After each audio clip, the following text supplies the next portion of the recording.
Thank you. Thank you.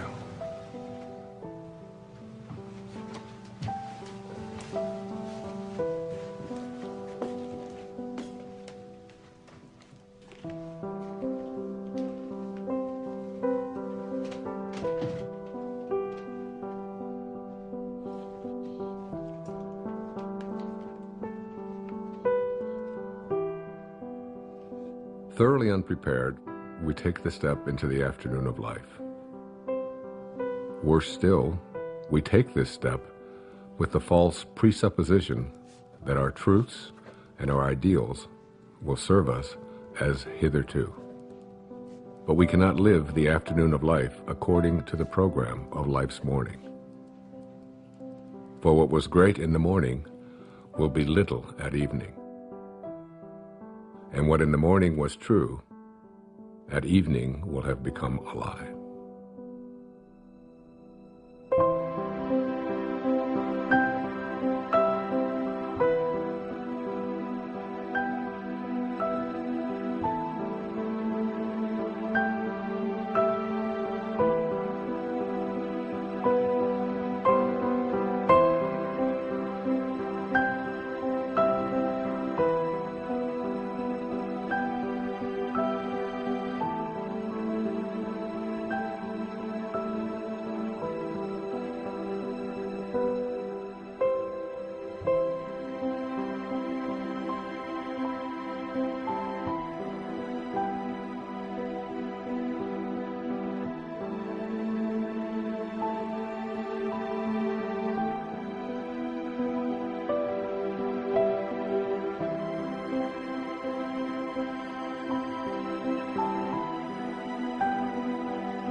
Thanks, honey. Oh, hey, can I get some cream? Sure. Sorry. Let me see it there. Thanks. Okay, we're all packed. I got the snacks, Jason's prescription, boarded the dog, car payment, called the neighbors. Hey, Jack. Jack? Jack, I need you to turn off the video game and come downstairs and have breakfast. We're gonna leave in a little bit. Let me just finish this level. Okay, fine, but then we're unplugged all weekend, got it? I don't even know what that means, unplugged. It's a very sad commentary on our life. Hey, sweetie. Time to get up, sweetheart. Is it tomorrow? It is tomorrow. It is, and we're gonna go on vacation, and we're gonna have so much fun. But we gotta miss the traffic, so let's get going. Gotta get up, monkey. Okay, off you go.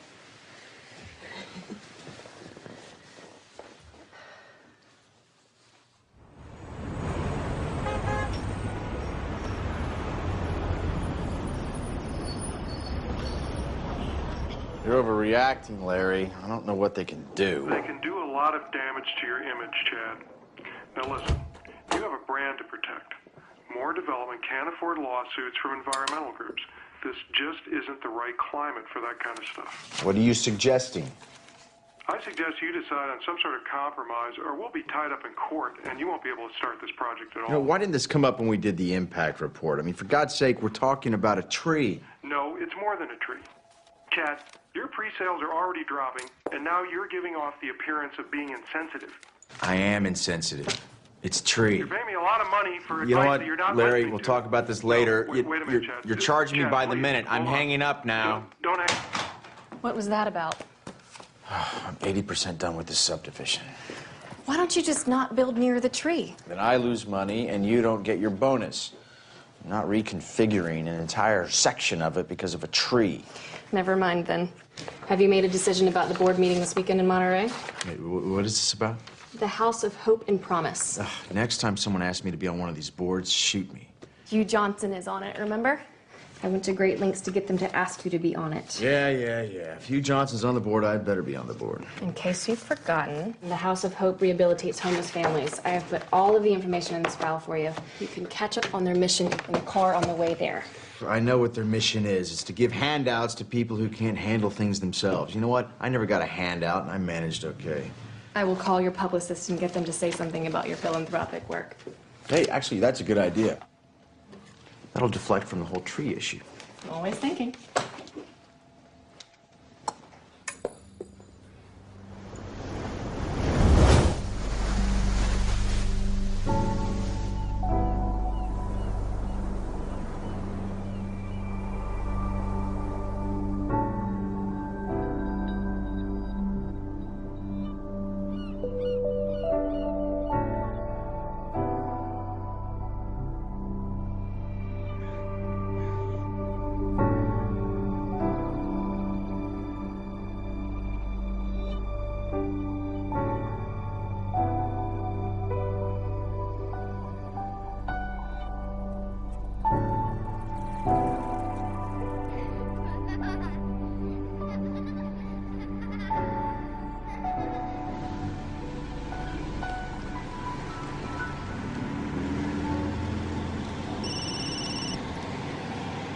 And I need to find where the director's cottage is, so.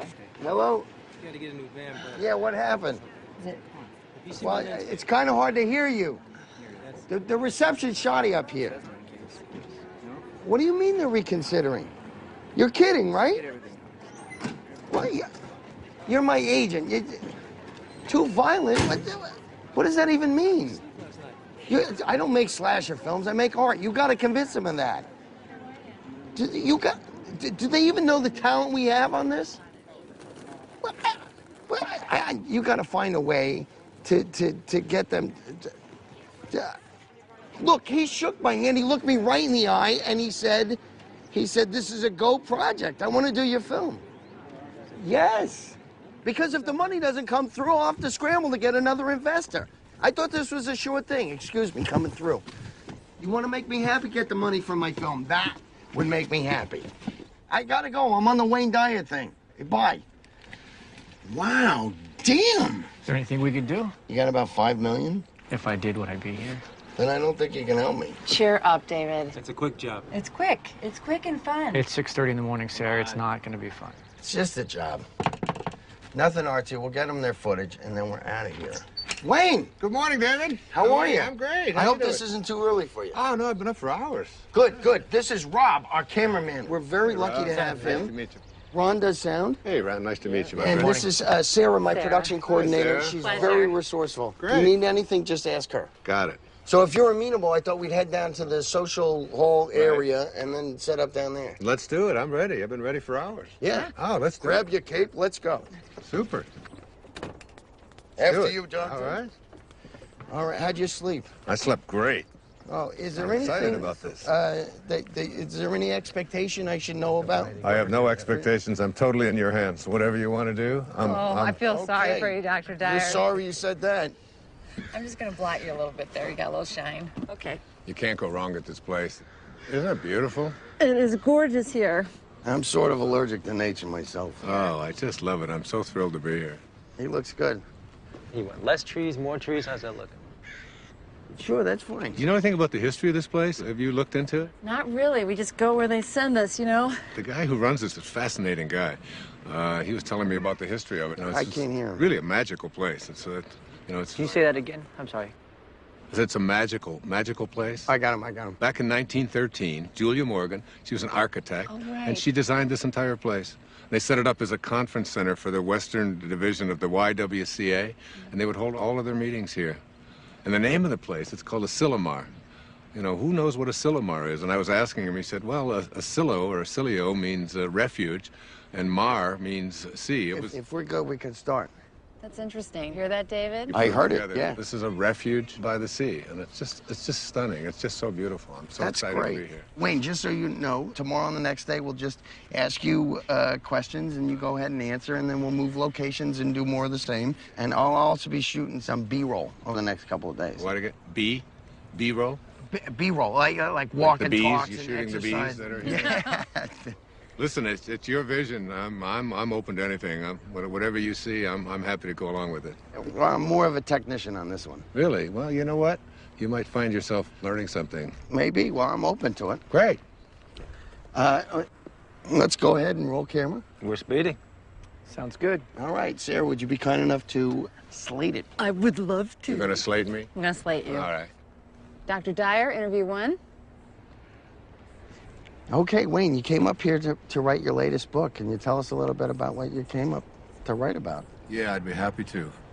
One of the things that has intrigued me over the years is so many people coming up when I talk about purpose and finding meaning in their life is what is my purpose? How do I find it? It always seems to be eluding me. I can't seem to get there.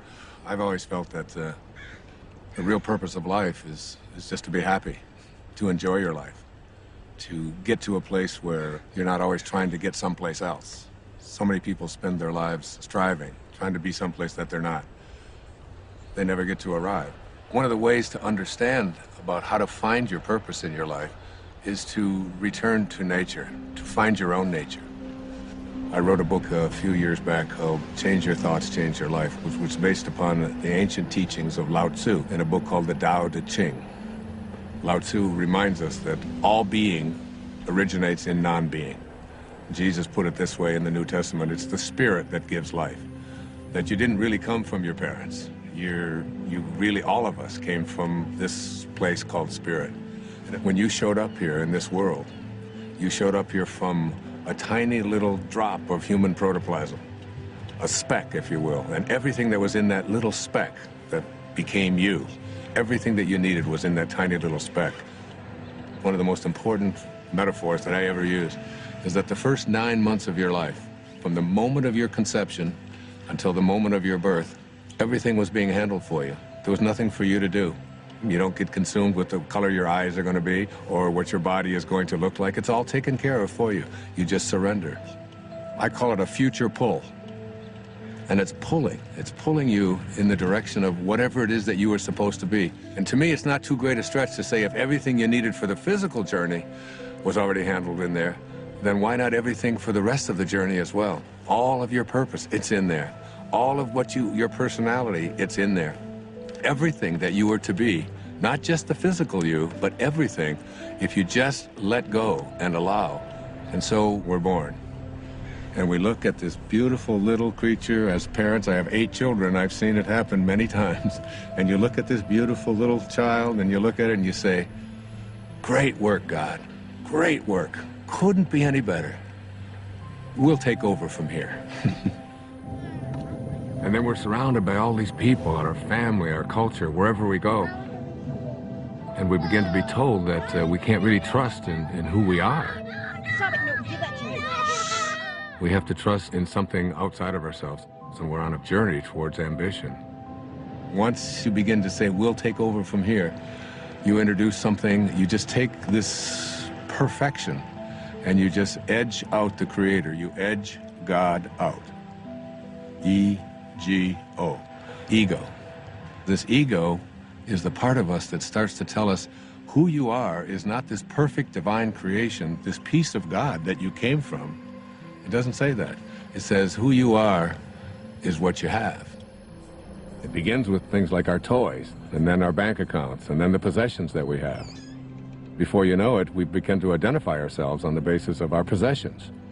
We begin to take on a set of beliefs about the more that I have, the more valuable I am as a person. And so we spend our lives taking these young children and immersing them in a culture that emphasizes more. It becomes almost a mantra of the ego.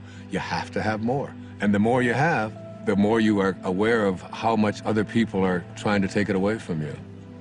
The more you get consumed with how do I protect it and how do I make more of what I have.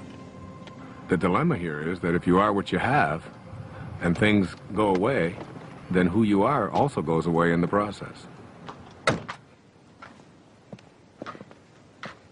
Going somewhere? Yeah, I thought I'd come with you. Why? Why not? Because this is a work thing. I'll be in meetings all day tomorrow. I'll have nothing to do. Doesn't matter if you're busy. I'll go shopping or something. I'll be fine. Hi. Sorry, we won't be needing you after all. Thanks, you can go. What are you doing? Oh, come on, it'll be a beautiful drive. Which car should we take? You are not coming, and I do not want to drive. I want to be driven because I have work to do. Okay, well then I'll drive. Let's take the Porsche. Denise, the place I'm going, it's not the kind of place you're used to. It's rustic. I think I can handle it, Chad. I know how to rough it. You know, I don't understand the sudden desire to spend time together. I just want to get away. Would you prefer I got my own room? Okay, what's wrong with you? Maybe I'm interrupting something. Oh, come on. Are you meeting someone out Of there? course not. Look, I don't even want to go to this thing. Well, then all the more reason I should go with you. You're not going to fit all those bags in the Porsche. Why don't you help me try? The second aspect of the ego is this idea that I am not only what I have, but I am what I do as well. You going to get that? No, please, go ahead. That's all right. No While we're problem. stopped here, do you want anything, Dr. Dye? You want water or anything? No, I'm fine. Still rolling, guys. We're cutting. What? Oh, keep rolling. Please. So, second component of this ego is the idea that not only is who I am what I have, but it's what I do. And what I do becomes this thing called achievement. And in this whole world of believing that I am what I do, we become consumed with this whole idea of my success, my value, my worth as a human being is based upon how much I accomplish. So I have to make more money, I have to get a promotion, I have to compete with everybody else who's trying to get what I have. We are taught this over and over and over again. All of our young people are taught this when they go out into athletics. The most important thing you can do is be number one, and you say, we're number one, we're better than everybody else. And we constantly find ourselves in this competitive notion again of believing that our world is one in which we have to compete. That's what the ego says. Now, the third aspect of this is the idea that I am what other people think of me. That is, I am my reputation. Particularly, this is relevant for young people who are taught that you have to dress the way other people think, and if other people don't like you, then there's something wrong with you. If you're consumed with that, then you're going to be something different every time you turn around. Now, this is particularly relevant with women, and especially in relationship to the family. Women are often taught in our culture and our society that the only way that you can fulfill yourself is by how you relate to your family, to yourself as a daughter, to yourself as a mother, to yourself as a grandmother. And while these are very important and creative aspects of every woman's life, if that's the choice that they make, it's not necessarily the only thing. And many women feel that deep within them that they have a calling to accomplish something great, to make a contribution. And oftentimes we'll put it aside.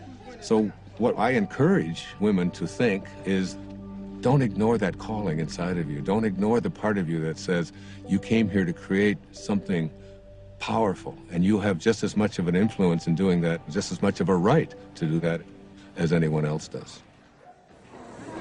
Sure, I saw that one too. I wonder if I can get the whole collection on DVD. I think that might be a possibility. You know what my favorite episode is? I don't. Kick the Can. Now that is a good one. You know, when all the old people become young again. Yes, heartbreaking, isn't it? You know, the other episode I like is the one where... You know what, I'd like to check in. I'm sorry. Are you with the wedding? No. There's a wedding? People actually get married here? Yeah, all the time. Oh, I'm not criticizing it. I think it's charming. Chad Moore. More development? Yes? Ethan Lipton. I used to work for your company a few years ago. Oh, right, yeah. Yeah, in accounting. Yeah, sure. Darling, we'll talk later, okay? Okay, great. Oh, be sure to tell the guys to show up on time tomorrow night at the rehearsal dinner. This whole weekend is going to be a continuous celebration of love. Well, I do like love. Well, that's why I'm in this business. Bye. Are you getting married? No, I'm with the band. Oh, well, have a fun weekend of love. You guys too. Do you remember that guy? Not at all. Hi there. Hey, let's see, I'm checking in. The house of something? Promise and Hope. Promise it. Chad Moore, I'm on the board. Welcome to Asilomar, Mr. Moore. We have you in North or Longviews. If you go out the door and to your left... My wife has joined me unexpectedly, so could we get one of the larger rooms? You don't have to tell him that. Well, they weren't expecting you. You were unexpected. Just one of the nicer rooms would be wonderful. Thank you. I'm not used to camping. Camping. That's funny to me. Let me see what I can do for you. There's so much stuff we can do. Oh, that'd be cool. Where are the kids? Huh? Oh. Ethan. Whoa. Jack, Ethan, come over here. Come on. Come on! Get over here! Come here, troopers. Take you and you go with your mom. Stand on my toes. Yeah, and also something away from all the noise would be nice. I do have a room on the first floor in the lodge building. Yeah, something higher. Of course, Mr. Moore. You have a room on the second floor. Higher than that, please. I'm afraid that's about as high as we go here. You're kidding. What a waste of real estate. I think you'll like this room. It has a balcony. All right, if you say so. Give me a second. Give that to your mother. Give that to your mother. You heard her. Hand it over. I said we were going to be unplugged this whole weekend. Do you guys just want to go home? No, we're not going to go home. It's no fun. Come here. Let's stand with me. Here, jump on my feet. Jump on my feet. I'll lift you up. There's no way we can have all these meetings with these kids running around and screaming. Have a great stay. Look, I don't need to be having this conversation right now. I don't have time for this. I can't deal with this right now. We move into then the later parts of the ego, which talks about something called separation. And the ego has a very strong belief system that who I am is separate from everybody else. And then another component of the ego teaches us that I'm also separate from everything that's missing in my life, from all the things that I'd like to have. And then finally, the ego teaches us the most egregious error of all. It teaches us that we are separate from God. And one of the simple constructs that you learn in the afternoon of your life when you shift into the meaning phase of your life is to realize that you came from a source. We can call it God, we can call it Tao, it doesn't matter what we call it. And that this source is everywhere. There's no place that it is not. It must be because it creates everything. Everything comes from this source. Then it must be in me. If there's no place that it's not, it must be in me. And if it must be in me, it must also be in whatever it is that I feel to be missing from my life. If you know that, then in some way, everything that's missing from your life that you would like to have, you're already connected to it in spirit. And all you have to do is figure out a way to align yourself with that and have a knowing that you're already connected to it. You just have to bring it on its way. And the way that you think and process. What, was that out loud? Yeah, you just said that out loud. Sorry. That's okay. It's all right, It is go intense. ahead. There's no question about it. It's very intense. Please continue.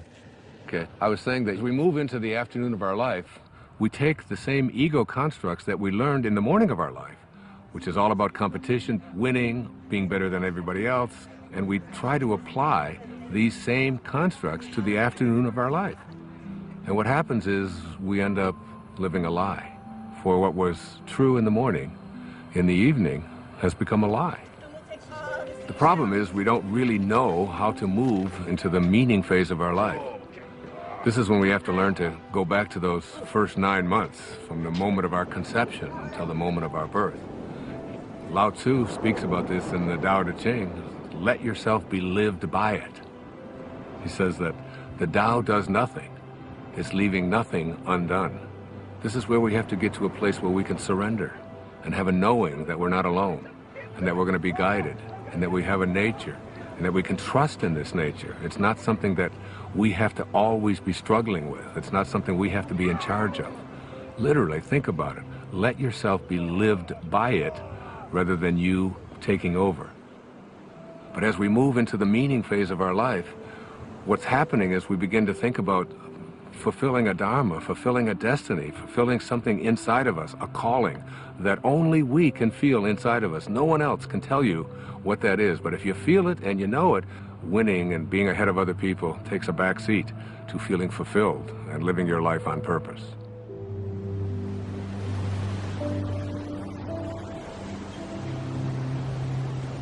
I'm coming to get you.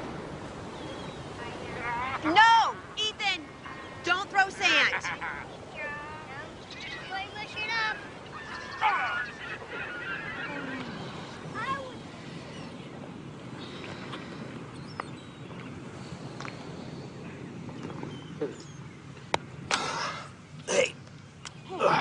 anything to drink? Juice box? Sure. I'm gonna go back and get some more sunscreen. Really? We got clouds. No, they can still get burned. Okay. You gonna walk back? Yeah, I'll be fast. Well, we can wrap it up here. No, look at them. They're having so much fun. I don't want to drag them away. I'll be right back. Okay.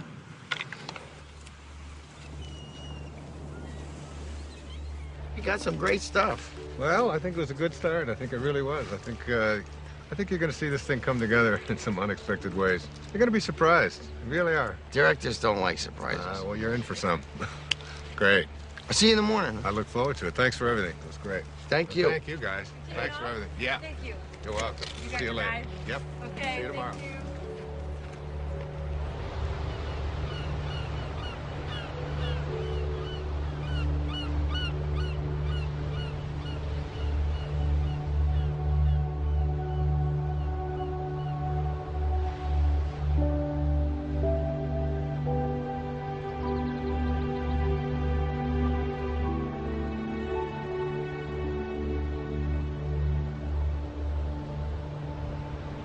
Amazing, isn't it?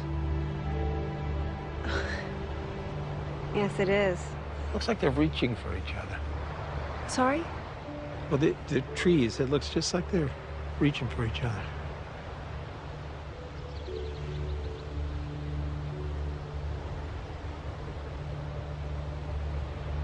Yeah, you're right, it does. The whole place. It's like a different painting every day. You know, you're very fortunate to work here. I know. Hey, you want a lollipop? Excuse me? It's root beer. You like root beer? Actually, I do. It's root beer, but with a little bit of licorice. Thank you.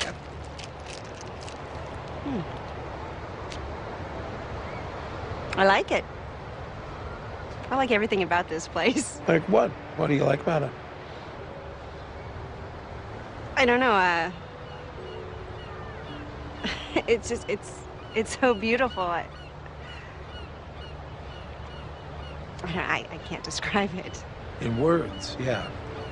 I guess so. I mean, words versus images. Images? Pictures. No, don't do that either. I used to. When I was in college, I used to drive down to the beach and I'd sketch for hours. Oh well, doesn't matter anyway. Oh well.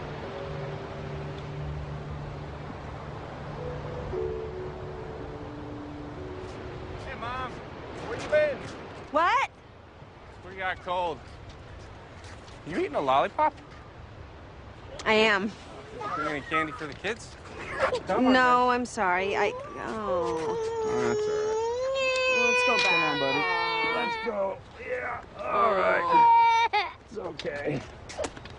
Here. I don't get it, to be honest with you. That really doesn't surprise any of us, David. Seriously, if I didn't have ambition, nothing would get done. Is that supposed to be a comment about us? You have a napkin, please. You know what I mean. Like we're supposed to sit around and wait for things to happen to us magically. There's nothing wrong with a little magic in life. I can't trust magic. What I can trust is my own will to get things done.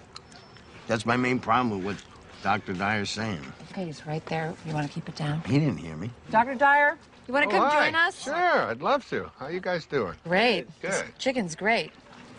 Good. So, Dr. Dyer. Yes. We were all just discussing your Right. first interview and all those things you said. And basically, David thinks that it's all BS. What? David. Yes, really? I don't think all of it is. I mean, I'm entitled to my own opinion, right? Absolutely. You are entitled to your opinion, and I respect it. And you know, David, you don't have to get this all at once. You know, just get a little bit at a time. That's all it takes. You know, you just start practicing it. Eventually, it becomes a way of life, and you start living from a different perspective. I'm not really a spiritual person. I'm too busy. Yeah, spirituality is kind of like a luxury. That is true. I find it hard to find time to meditate. Let me ask you this. Do you think that you're an inspired person? Do you live an inspired life? Do you feel inspired? I have no idea. Really? Well, let's take an example. Let's supposing I had an apple pie that we had just made. And out of this apple pie, we take one slice. We take the rest of the pie, put it over here, and I take this slice and I give it to someone. Let's say I gave it to you, Ron, and I say, Ron, what is this? That's an apple pie. How do you know that? How do you know it's an apple pie? Because it came from an apple pie. So, well, you laugh, but I mean, the truth is that's a very profound statement that you just made, that everything in the universe must be like what it came from.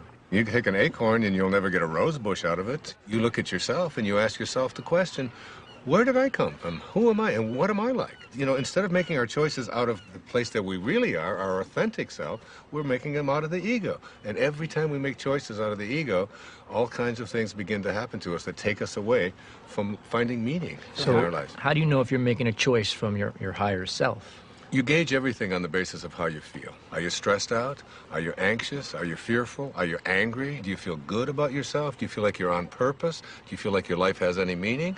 When you're operating out of the only part of yourself that is authentic, bliss is your response. But what about the upside of ambition? I mean, I'm a filmmaker, and if I didn't, doesn't ego serve me? I mean, if I was going with the flow, I'd never get a movie made. That's a conclusion that you come to because you think out of the ego. You know, the fact is that you might even be able to make much greater films if you came out of a higher place. Imagine yourself as being able to live and work and do everything that you do from this place that, well, it's called Dharma. What's Dharma? Dharma is a spiritual principle that implies there is a purpose to our lives. Like an otter has a dharma, a bird has a dharma. Everything has a purpose. And when you find yourself living from that purpose, you have found your dharma. Your dharma is something that you will be living by. And rather than constantly using the ego, you will begin to say, this is what I'm here for. It's like, I call it a calling. It's like an inner calling. How do you know what your dharma is? Like, what if you can't even find your dharma? Yeah, I can't even find a date, let alone my dharma. Well, your dharma isn't anything you're ever going to find. Your dharma is something that you're always connected to. It is your divine purpose. It is something that you are aligned with throughout your entire life. The ego has kept us away from it. Excuse me, I have to take this. This is what I'm talking about. I'm sorry to interrupt. How does this help me find a date exactly? You don't need to find a date. If you live what I'm talking about, you'll understand that everything will be perfect and everyone that comes into your life will come in on time perfectly. You're a divine creation of God. You're a spiritual being. You don't need anyone else to confirm that. I love that. It's true. Dr. Dyer said it was. It is true.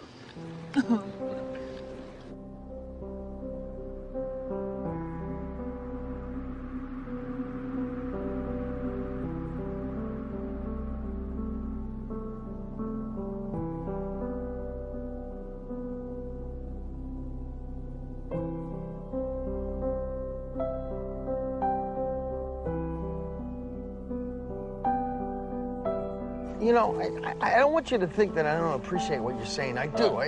Not that you would necessarily be concerned with what I'm saying, because that's the ego telling you what to think, right? So you were listening? Yeah, I'm listening. I just think it's good to have a plan. Well, what's your plan? To be a successful filmmaker, to make a name for myself, to make money, to have a good relationship. So you're talking here about prosperity, you're talking about abundance, you're talking about happiness. I haven't have any problem with that. I've been attracting abundance and prosperity into my life forever. I think it's actually quite easy to do. I really believe in that. For you? Well, you know, the problem what you're talking about here is the ego. The ego and your attachments. You know, you become attached to you know, how much money you're making and how well your film is doing and is everything working the way I've been told that it should work. When you become attached to things and they go away, you then lose who you are. But it feels so much like survival. We're not talking about survival here. We're talking about a shift away from the morning of your life and having to do everything for external reasons and moving into a higher place in your life. Why don't we start with that tomorrow? How to make this shift? It's a good idea. You know, I tell my audiences all the time that if this is something new to you and you've never heard it before, There's a shift probably heading your way as well. Yeah. That's all I need. It could happen.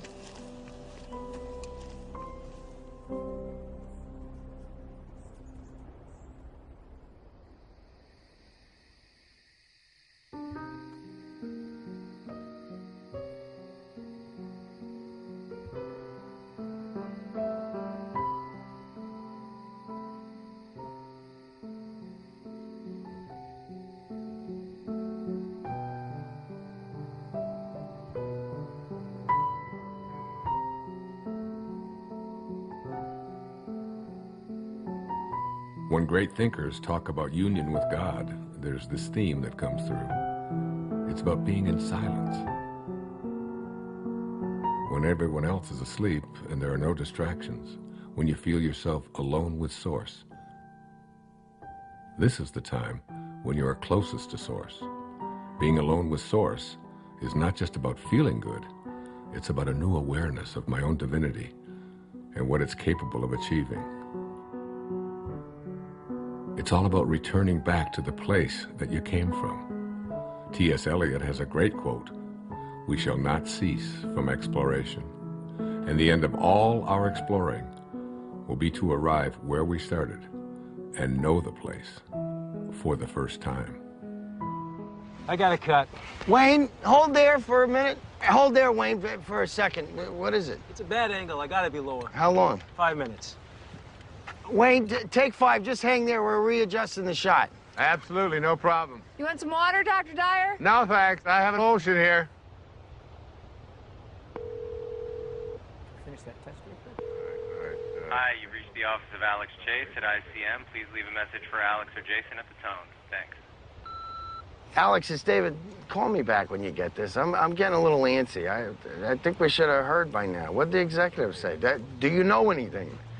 And why haven't I had a meeting yet? See the difference? Yeah, call me back. I'd appreciate it.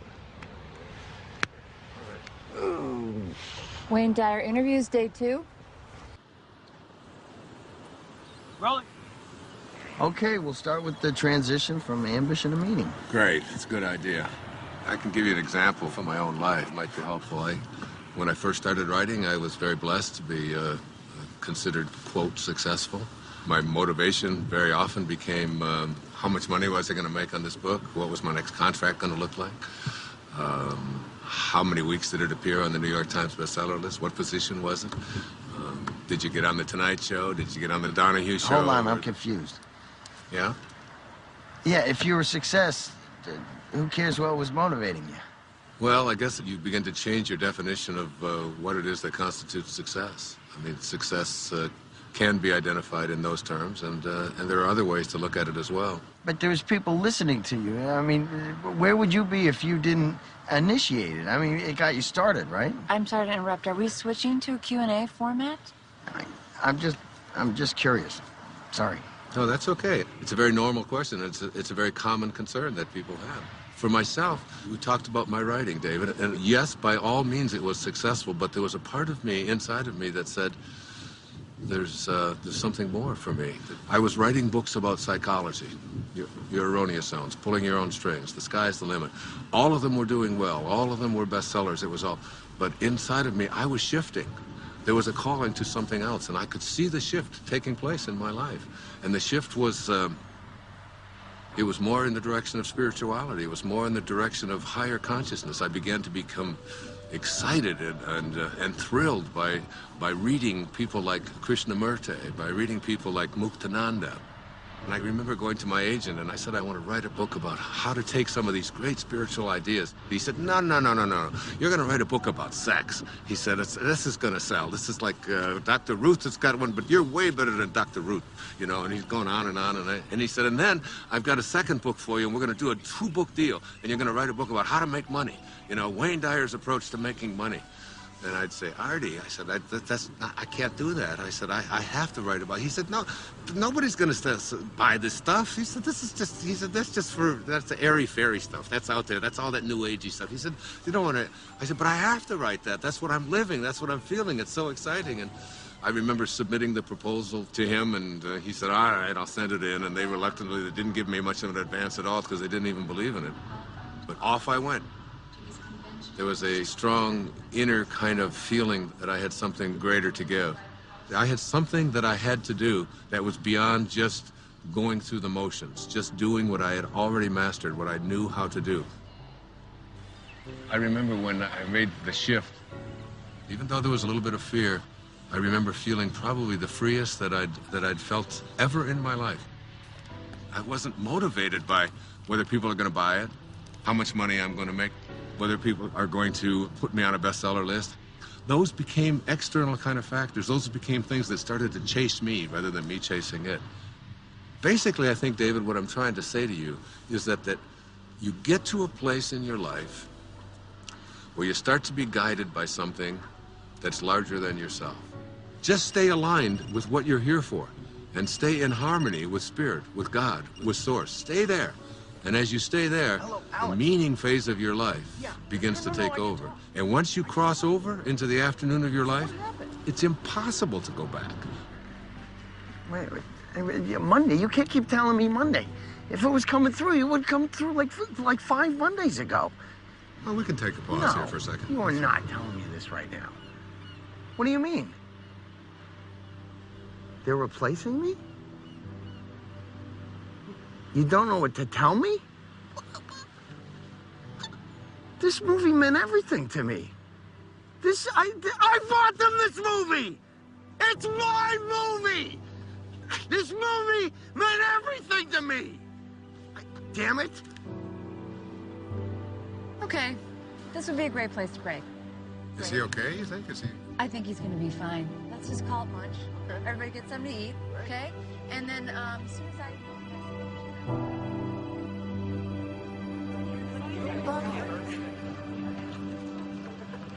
Lunch is 1/2 hour.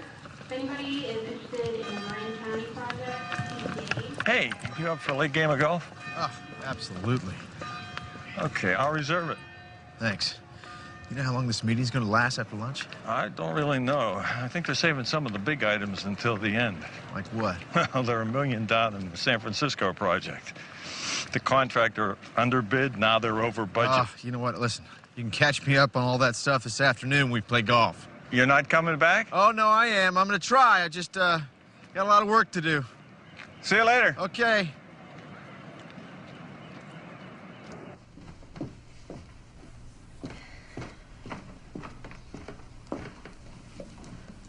Good book? Not bad. I'm sort of a slow reader, but it's being patient with me. You said you worked for my husband? A long time ago. I don't think he remembers me. Oh, I think he remembers you. Well, he let a bunch of us go all at once, because, you know, he needed to scale back. Sorry about that. Hey, it's okay, truly. It's one of the best things that ever happened to me. I needed to try some different things, pursue some other avenues. Like your music. Like my music? Yeah. Well, it sounds like your story has a happy ending. Not yet, I hope. No. Don't rush me now. No, that's not what I meant. I meant you seem happy. Well. Hey, you know what? You and Chad ought to come to this party that we're playing at tonight.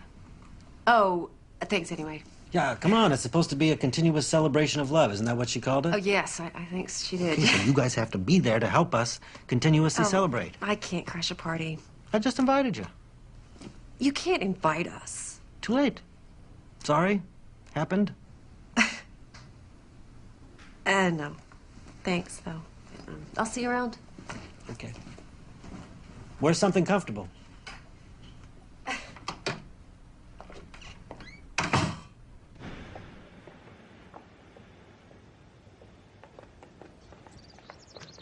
Denise. Denise. Hey, slow down. Stop! Oh, hi. Why didn't you stop? I didn't see you there. Where are you going? I was going into town. I thought you were in meetings all day. I was. But, I'm bored. Yeah, well, if Hugh Johnson can do it, you can do it. No, I'm not cut out for this non-profit thing. So. Oh, Chad, you just gotta fake it. No, I'm coming with you. What? I said I'm coming into town with you. Honey, I love you, but I don't enjoy shopping with you. I need some me time. I thought we were supposed to spend time together. right? Look, Denise, I'm not kidding. I cannot take another meeting. I'm coming with you. Whatever.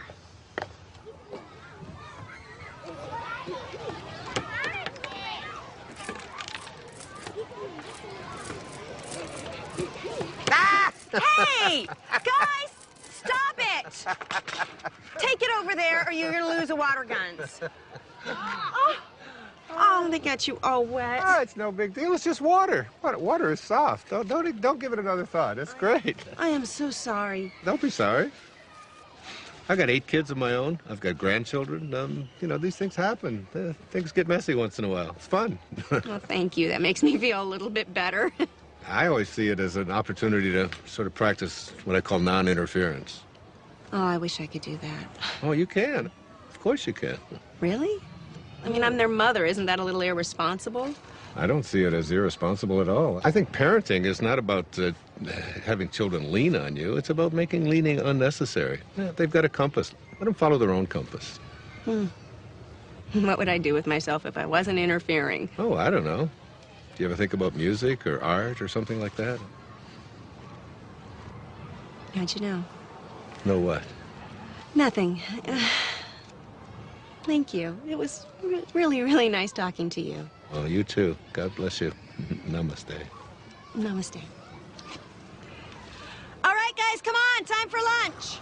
I don't want to eat. Me either. Before the ants eat us. Just come and eat when you're hungry.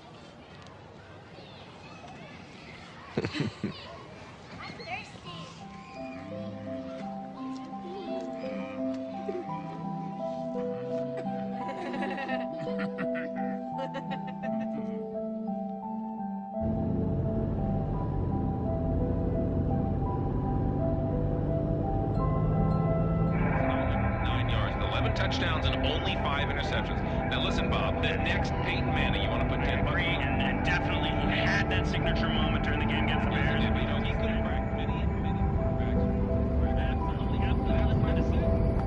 On Tuesday, 5.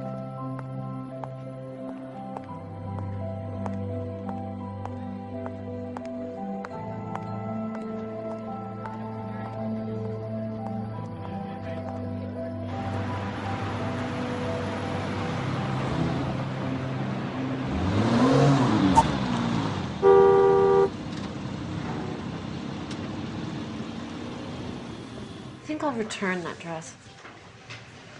The one you just bought? The red one. I waited 45 minutes for you to decide if you were going to buy that. I don't think I like it. Then why'd you buy it? Actually, I think I already have it. It took you an hour to buy a dress that you already have. This is exactly why you shouldn't come shopping with me. Oh, I've got an idea. How about if we just not talk to each other at all?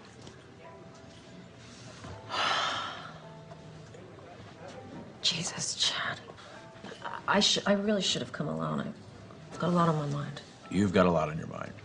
What could you possibly have on your mind? All right. I wasn't going to tell you this until tonight, but...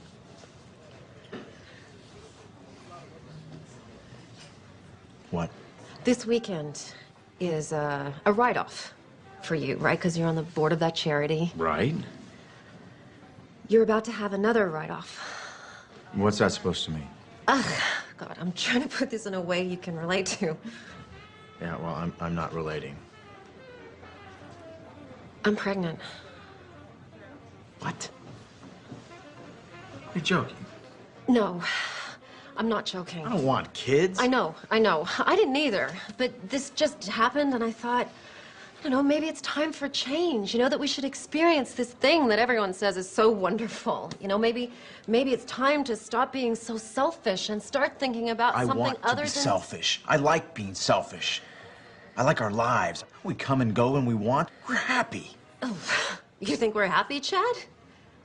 I don't know if we're happy. I mean, God, you're always at work. We never see each other anymore. I'm always at work because I need to buy you the things that you want, Denise. Cars, clothes, houses, everything you want. But still, it's not enough to make you happy. Please, keep it down. I want this baby. I think it could be the most wonderful thing we could do with our lives. Come on, I get what this is about. This is about you feeling like you haven't done anything in your life. So you think you need a baby to feel validated. Well, you know what? I don't. I worked my way up from nothing, and I will not sacrifice our lifestyle so that you can indulge in yet another distraction. Wow. A baby is not a pair of shoes, Denise. I know that, Chad. You are so cruel, and you're so mean. God, you used to be fun. What happened? You planned this, didn't you? It was an accident. Sir, I'm gonna have to ask you to leave. Please. It can happen. How could you do this? How could you do this? Thank you so much. Thank you for making this the tender, precious moment that every woman Tender, dreams precious about. moment? We don't have tender, precious moments. we You know what we don't. did have? We had a prenup, an agreement. You signed it. No kids. I know, and I changed my mind, okay? People can change. Well, you know what? Chad. I didn't change my mind. What are you going to do about it? Divorce me because I'm pregnant? I might. As a matter of fact, I'm definitely divorcing you. Will you please shut up? I'm definitely... Fine. I don't care. Go ahead. I'm better off raising this baby without you. Good luck. You signed that prenup. You won't get much. I'll make sure of it. I hate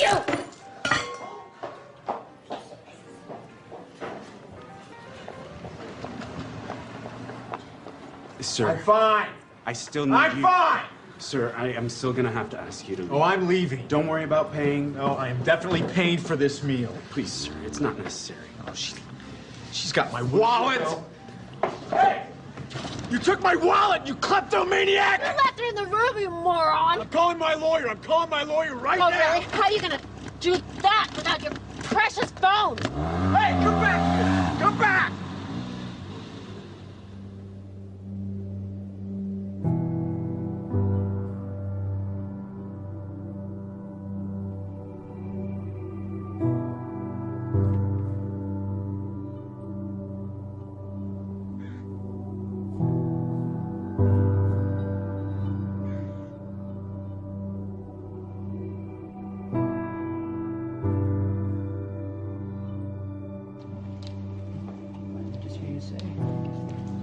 Testing. 1, 2, 3. Can you hear me? Great.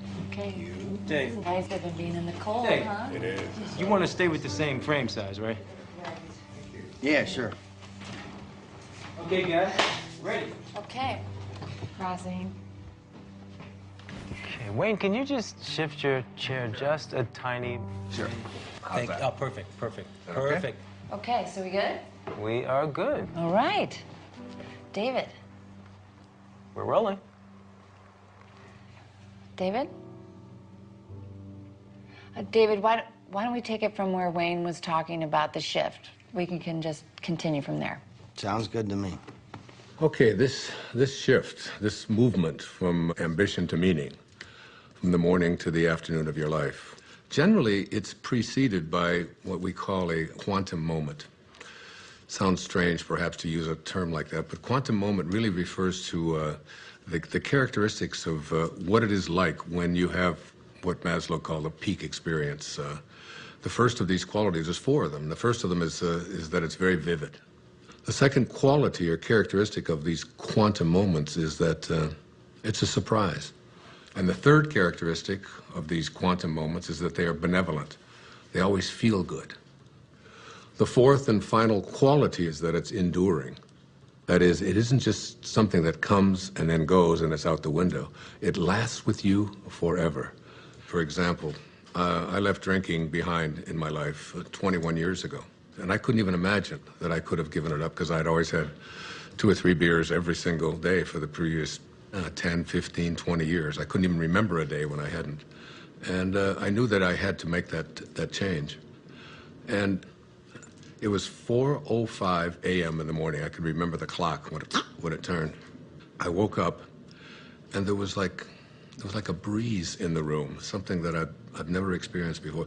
The smell of roses. This was 21 years ago now. I can tell you what was hanging on the closet, the hook that I had there. On the mirror there, I had a cartoon that I had there. I can still see that thing exactly as if it happened this morning. The vividness of this is something that I've never, ever been able to forget. I can remember how surprised I was at what was happening at that time. It was almost as if some kind of force had taken over, and I was just amazed by it. So if you're lucky this happens to you, David, it has nothing to do with luck. It's like when the moment is right, when you are in a different state, in a different place in your life, exactly what is supposed to happen will happen for you. The low points in your own life, these times when you think that nothing could go any worse, oftentimes are the things that we need to propel ourselves to a higher place. Let me give you an example.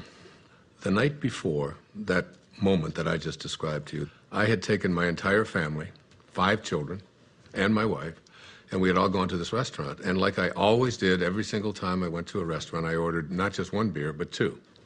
And that was so that in case the waiter wasn't there when I wanted my second one, I would be able to have it. And the waiter said to me, "Oh, excuse me, sir." He said, "I'm sorry, but I can't serve you alcohol." And I said, "Why?" He said, "Well, last night one of our waiters served someone who was underage, and we had our license suspended." I said, "Come on, we're getting out of here." And I made each one of my children get up, get back into the car, strapped into their car seats and so on. My wife, who, God knows, had so much to do, and it was such a hardship for her. But it didn't seem to matter to me at that time, because I wanted to have my beers, and I was making myself more important than everyone else. And we drove off and went to another restaurant. And I can remember thinking that night as I went to sleep how ashamed I was. My wife tried to talk to me a little bit about it, but I would have none of it. I was right, and that's just what the ego always makes you. It makes you right. And that night, that experience that I had at 4:05 a.m. the next day, not only did it get me off of alcohol, it probably saved my life. It transformed my life in so many different ways. And it was all because I was open to it. You don't believe that? Sounds like more sitting around until some sort of epiphany comes to you. It's not about waiting around. You know, in the Tao, one of the great lessons that I learned is that it teaches us how to be soft, how to be flexible, how to not be always in control. One of the great teachings of the Tao says that let yourself be lived by it. But you didn't do anything. That's the whole point. That's the place you want to get to, where you just allow. In the recovery movement, it's called letting go and letting God. Allowing this source that is always flowing through each and every one of us to do and perform its magic. And that magic will always work in our best interest if we just surrender to it. If you could just stop interfering in your own life and just let yourself be done. If you can get to that place, nothing will be left undone. Everything that you need will be there for you.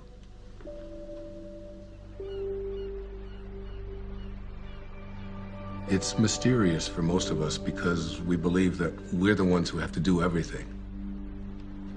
Isn't it interesting that you had everything you needed in the first 9 months? Why isn't that true for the next 90 years? Because we interfere.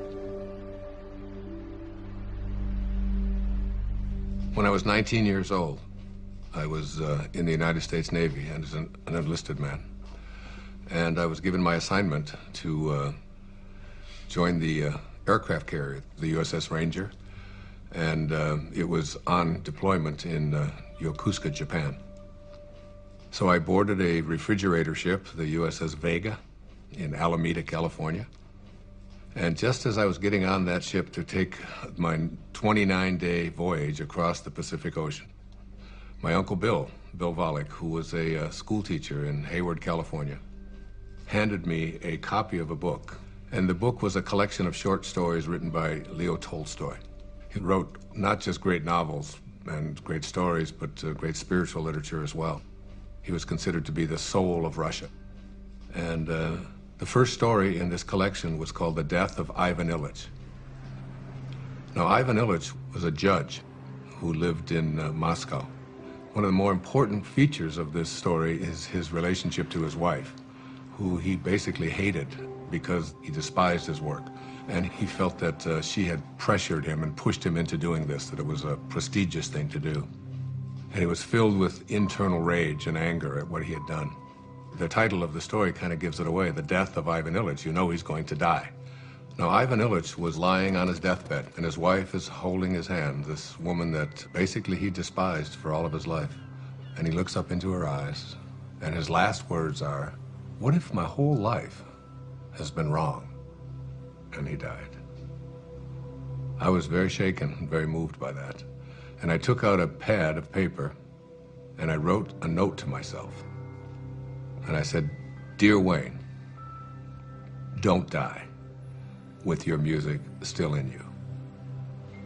And I've lived that for my entire life. When you die, you will return to that source, and you will be in that space of love. But the Tao says that you don't have to die to get there. You can die to the ego and live from that space of perfect love while you're here. That vivid, surprising, benevolent, enduring quality that defines the quantum moment that leads us into the shift is really an indication that you're returning back to the source. You're beginning to live from the Tao. It's reconnecting with the field of intention. In Greek, the word enthusiasm breaks down to entheos-iasm, which means the God within. When you have passion, when you have enthusiasm for something inside of you, that's really God speaking to you and saying to you, don't get to the end of your life and have to be able to say what Ivan Illich said. What if my whole life has been wrong? I can't think of a greater tragedy than that.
Hey, Mom!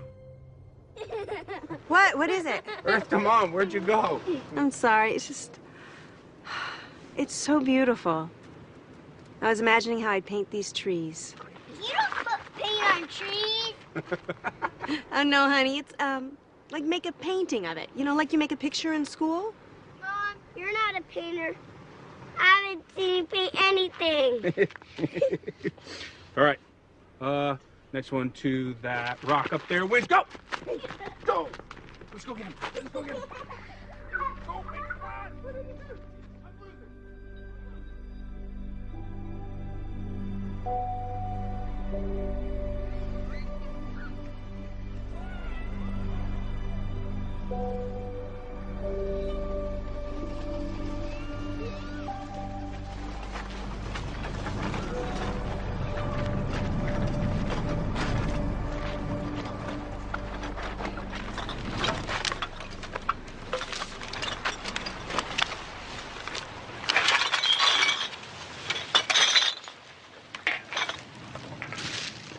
Hey, here's some money.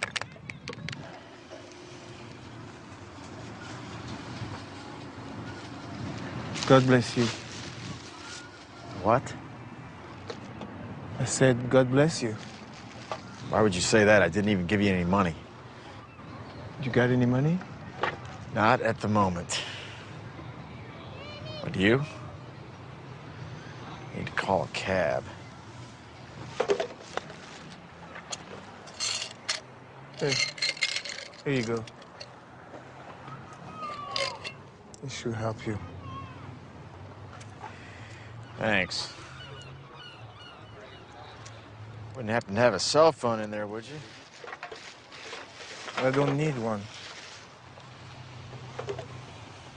You make money with that stuff? I make good money. Where do you live? Over there. Over there. But my favorite place is there. Under that tree. That's my favorite. I know that tree. We're friends. It's a good one, huh? You know what you gotta do? You get some of these bottles, and you can make some money. There's a machine down there. You put the bottles in, and you make some money. Thanks. Maybe I can save up for a cell phone.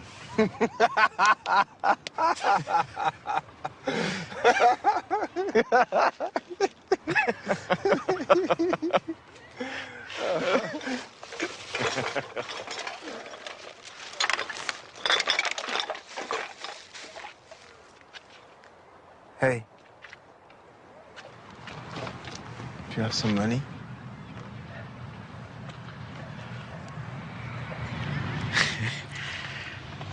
I do. I have 6 pennies. God bless you.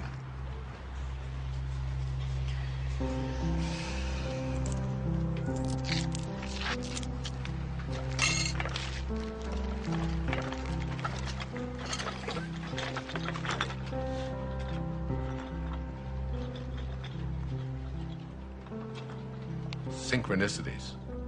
It's like a collaboration with fate. All of that becomes the norm, and the ego is no longer the driving force in your life.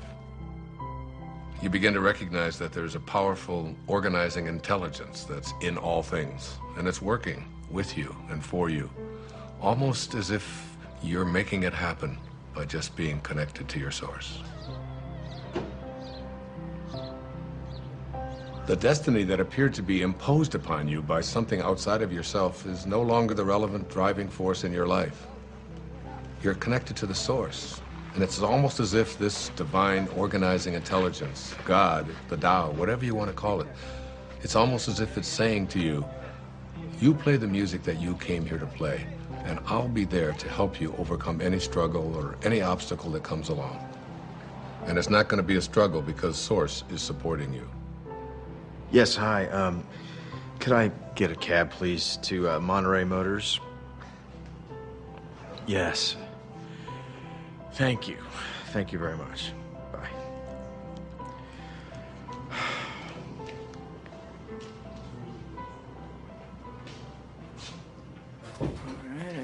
I can't stop thinking about what you said about a destiny being imposed upon you.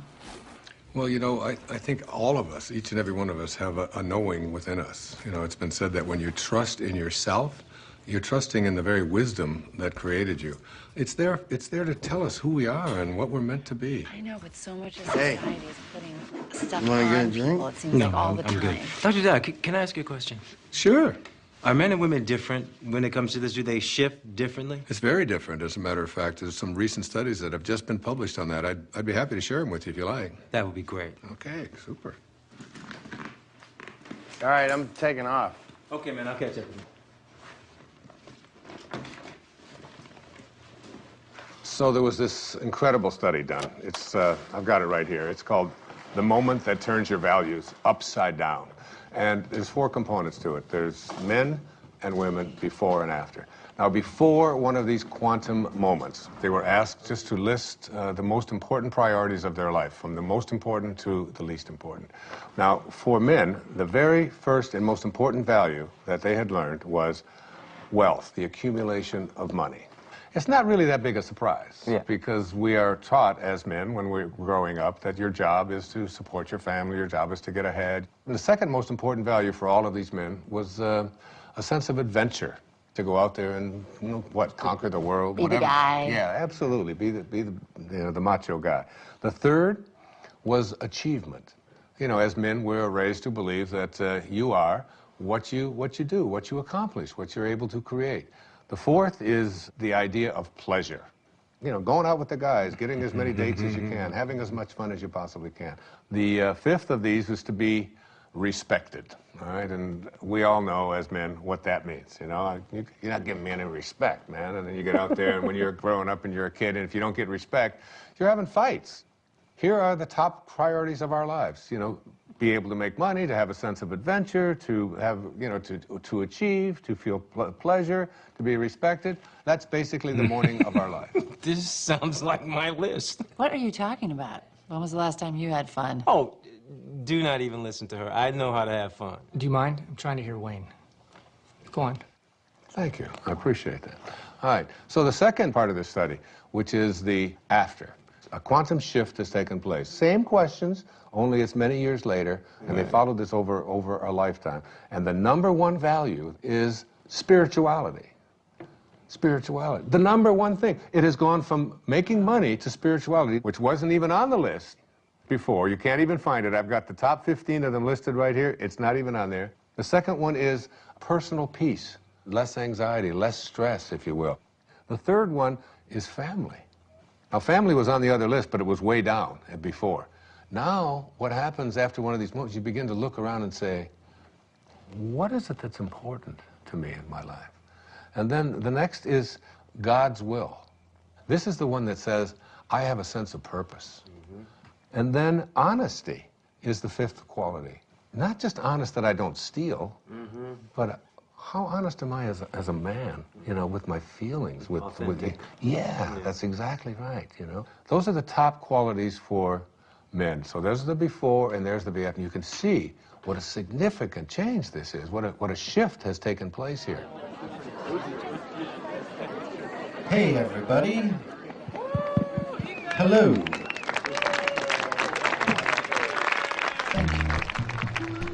We are very glad to be here tonight. Steve and Lisa are dear old friends of mine, and so when they asked me about the prospect of our band playing at their wedding, I felt like I had no choice but to say, are you sure? Are you positive that's something you want to inflict upon your friends and family at your wedding day celebration? And Steve and Lisa assured me that that was exactly what they wanted to inflict upon their friends and family at their wedding day celebration. And so, here we are.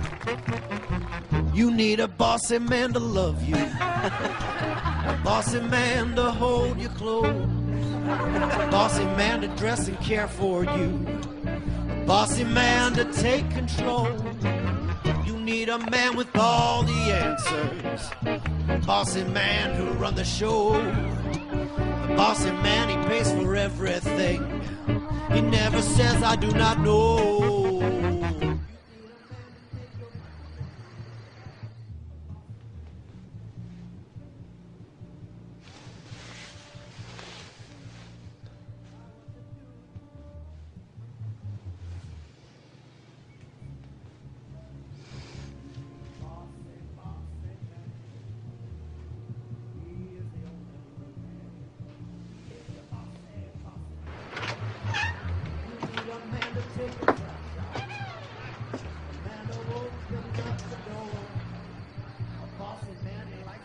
Okay.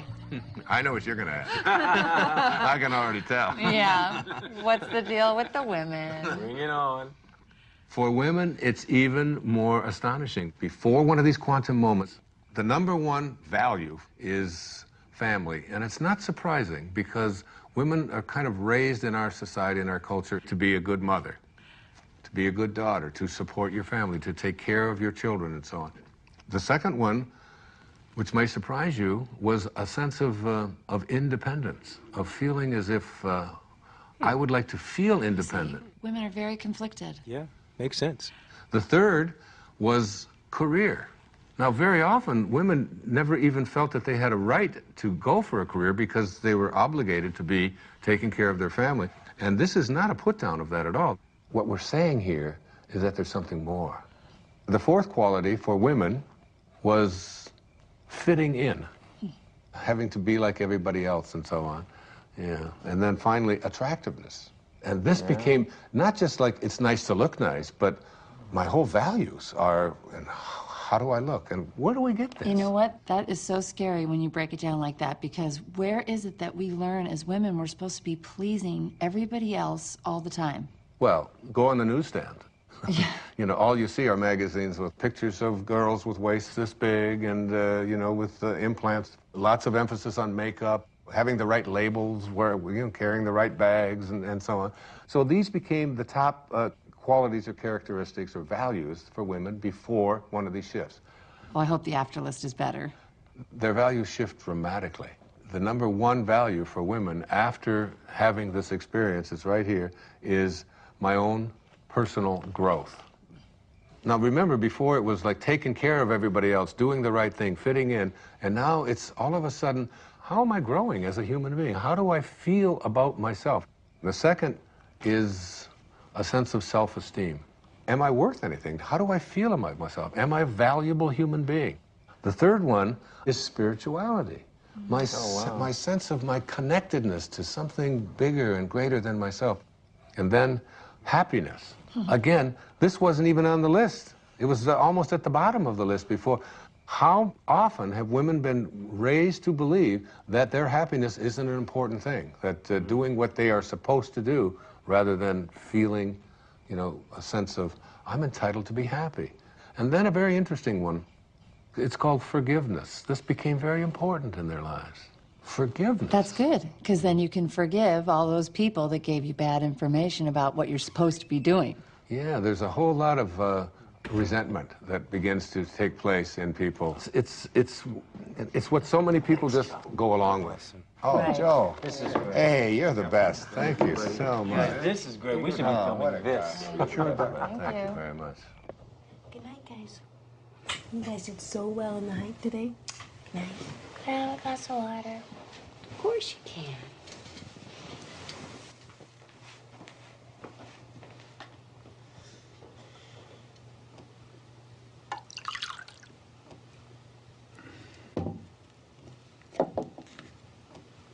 Jason, what's this?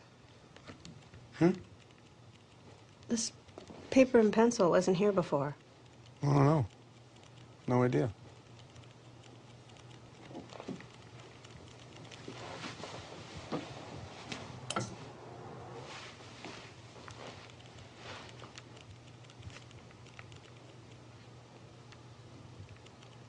Jason?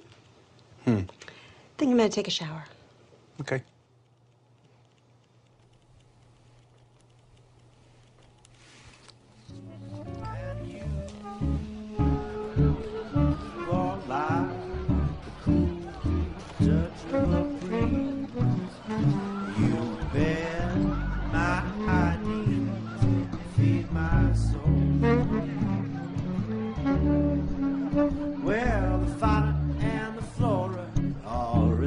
Restorer.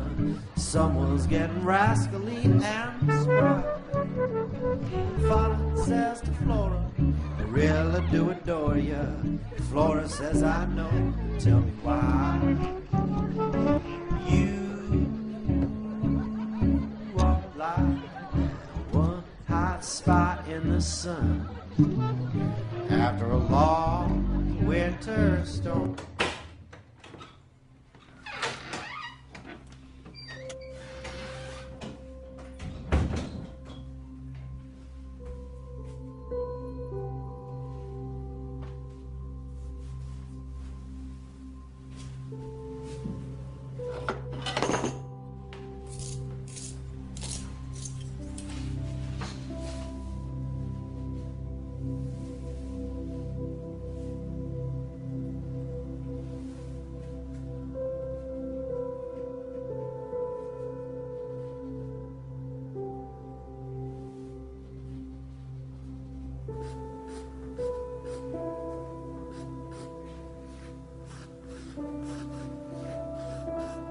I don't know, would you guys like to hear, I think maybe the only true miracle that ever happened to me in my life. A real miracle? Yeah, it was an authentic miracle for me.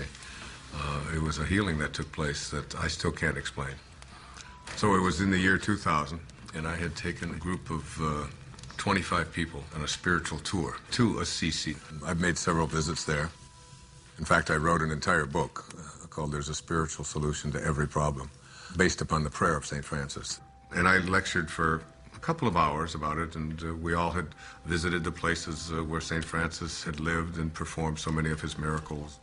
The next day, we were going to take a tour to a place called San Damiano, where St. Clare, who was the first female to ever become a part of the Franciscans, lived. And on the third floor there was the bedroom, exactly as it was in the 13th century. There was a young man on that trip. He was 21 years old. His name was John. He was from Pennsylvania. He had cerebral palsy, and he had 2 very heavy braces on each one of his legs. We were going to go up to the 3rd floor. Now, this was a winding staircase to get up to the 3rd level where St. Clare's bedroom was.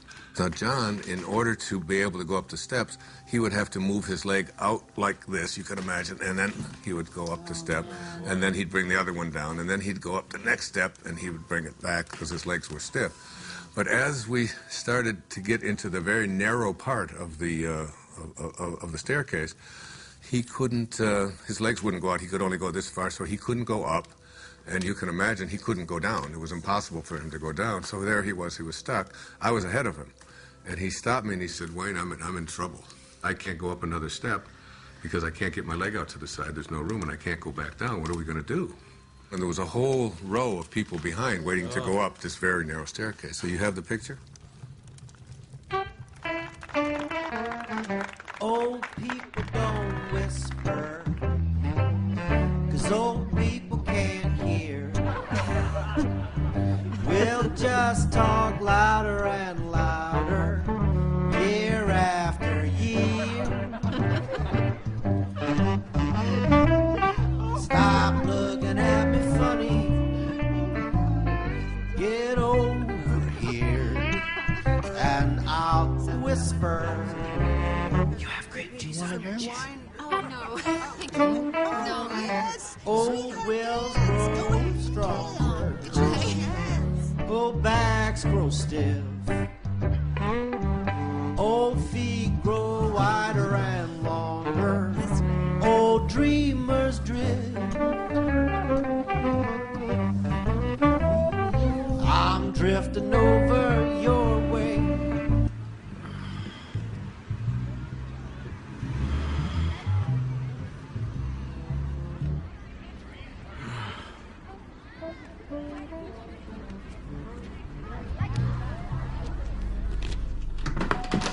Denise?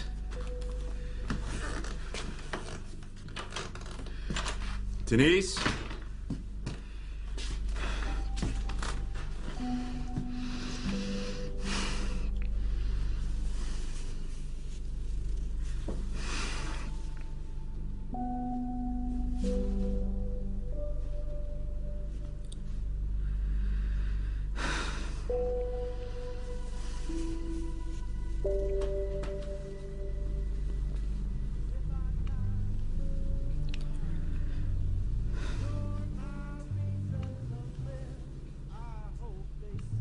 So I said to him, without even thinking, John, what I want you to do is just strap yourself on over my back and put your arms around my neck and just lean over and I will carry you up these steps. Now, what I haven't told you is that before we went on this trip, I had done some major damage to this right knee of mine, to a point where I had it examined by several orthopedic physicians, and I was told that there would come a time soon when I would have to have this knee replaced because it was down to bone on bone. So as he got on my back, and now we're talking about 240 pounds or so, he went, I went about 3 steps, and I realized that my knee was about to collapse, and I was going to go straight down. And I had a quick vision of what the newspapers and the Assisi Daily News were going to say the next morning. Spiritual teacher collapses, bottom of the stairs, 40 people dead. You know, it was like... And so as my knee started to go down, at that moment, I saw a vision of St. Francis. I had a vision of what he would look like, and he didn't say a word. It was very, very quick, and he just went like this with his hands. In other words, stand up. And suddenly, and I had the fragrance of roses was in there, the same fragrance that I had, remember in the story I told you? In that quantum moment when I had that, the same kind of thing. And I stood up, and I started walking up the steps with him, and my knee just suddenly righted itself. It was fine. Not only did it right itself, but I suddenly had like a burst of energy like I've never had before. And I started walking faster with him on my back. Then I started running. And I ran up all of the stairs. My wife was waiting at the top, and she said, "What happened to you, and what are you doing? And everybody else is out of breath." And I said, I had a miracle. I just don't know what happened. And I realized that my knee didn't hurt anymore at all, and I wasn't limping, and I had no pain in it at all. By the way, I've never had any surgery and anything ever done to this knee. It was a healing that had taken place in that moment.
Hey, you coming to bed? Yeah, I'll be there in a minute.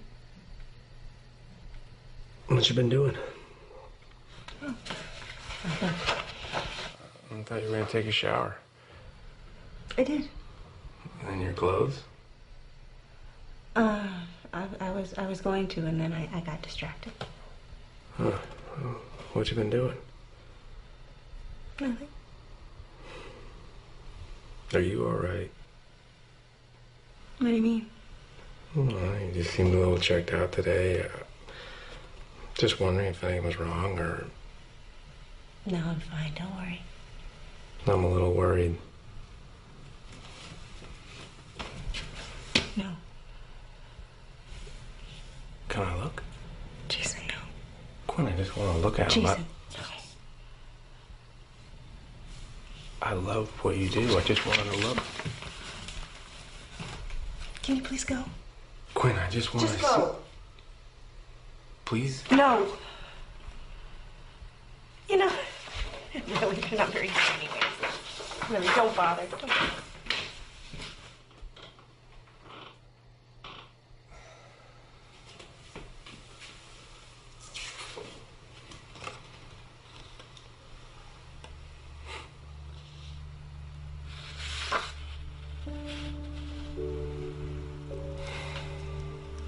Later on, I started to talk about this miracle, but the thing that I did was, when people would ask me, why do you think it happened to you?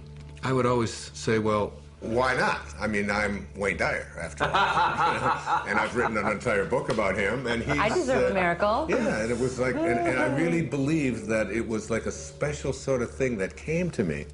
That's what happens, you know, when you get your ego involved in it. And what happened in that moment is that I totally forgot my ego. It wasn't that I'm so grand and so spiritual or that I'm so special. My instantaneous reaction to what John needed was to just reach out to him, and that's when the miracle occurred. In one moment, without thinking, I reached out to a fellow human being in need and forgot about myself. And it was almost as if the door opened, the teachers found me and said, here it is. The best way to have those doors open is to forget about yourself and to reach out and serve. It's always about serving. It's, you know, one of the mistakes so many people make is they just think, well, I'm just going to attract what I want into my life. And one of the things that I really profoundly believe in, you do not attract what you want. You attract what you are. What you are. I would have been too shy. I'm such such an earnest guy, I would have no firm things to say. We ran in such different circles, my baby, diagram different lines. Now we gaze at the moon out the window. Denise, come here. Sorry, I'm so sorry. I should never have said this. Hey, look at me. Look at me. It's okay. No, it's not okay. It's not okay. Everything's going to be okay. Everything's going to be fine. No, you didn't do anything. I knew how you felt. I did this. I did this more than you. Listen to me. I'm sorry. I love you. I love you so much. You're gonna be okay. Must have been our time. We found true love while staying at home.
Don't stop. That was great. Thank you. What brings you out so late? Or I should say so early. Just couldn't sleep. You having trouble with the filming? No, that's fine. Filming's easy. It's my business. I can't handle it. Hey, do you know chopsticks? I used to.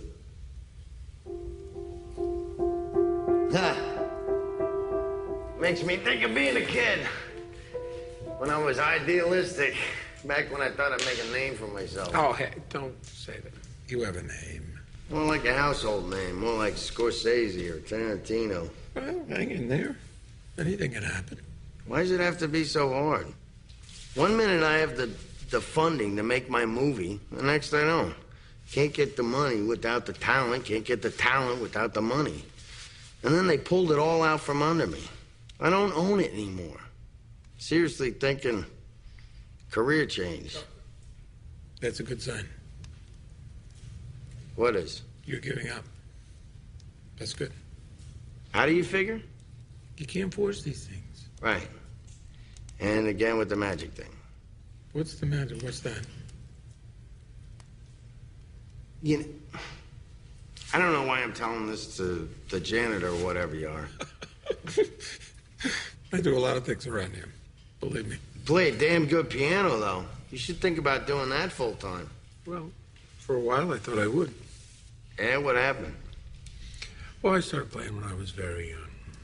I was a natural. And then I got older and I became more aware of people watching me play. And then I started to play more for them than for myself. And then I got very scared that I would disappoint them. So I did. Did what? I disappointed everybody. I would be very clever. I'd go to a recital and I would just play a couple wrong notes on purpose as a test to see if they would still love me the same way. And basically they didn't. It was a long time before I touched a piano, which is it's crazy when I think of how much I enjoy playing. Yeah, I was just thinking that. This would sit for years. I wouldn't touch it. I wouldn't even notice it. But you're a piano player. I don't get it. You don't get that? How could you ignore what's right in front of you? Busy doing other things. You should understand it. That way. Yeah. Hold that thought. You hear that? I don't hear anything. Listen. Listen.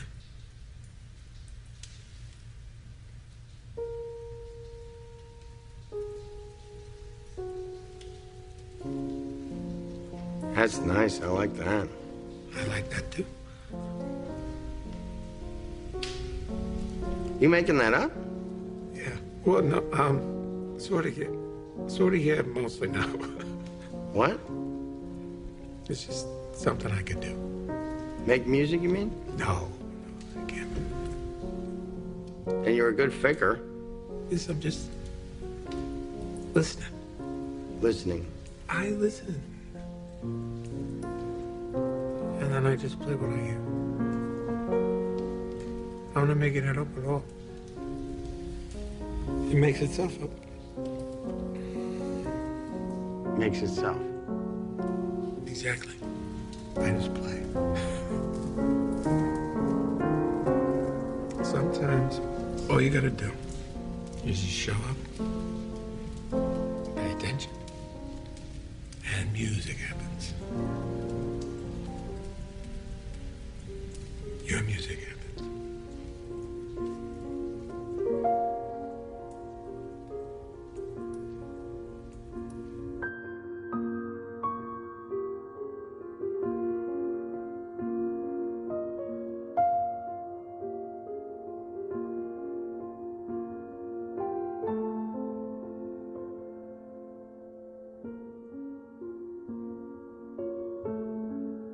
Whatever you're looking for in your life is there for you. It will show up where and when it's needed. It's always in your mind. Whatever you need to complete this project, whatever you need to create, it's all there. You can prepare and then let go.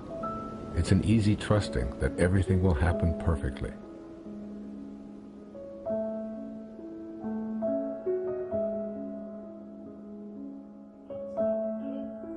Bend forward to your lower spine. Bend your knees. Place your hands on the floor. Move your hips up and down. Right, left, right, left, right, left, right, left. Put your You know lower what? spine. I can't shoot it from here. No? No, there's tint. Oh, but we really need something for B-roll. We don't have anything. I'm not the director. I don't know what David wants. Where is he anyway? He's probably sleeping off a hangover. Well, I gotta go in. I can't shoot it from out here. Oh, great. Go in. Go do that. You're not coming with me. Me? I'm not going in there. It's like 200 degrees in there. Okay. And what about you? No way, Jose. I had better get a bump for this. Mm-hmm. You're my hero. Okay. You guys suck.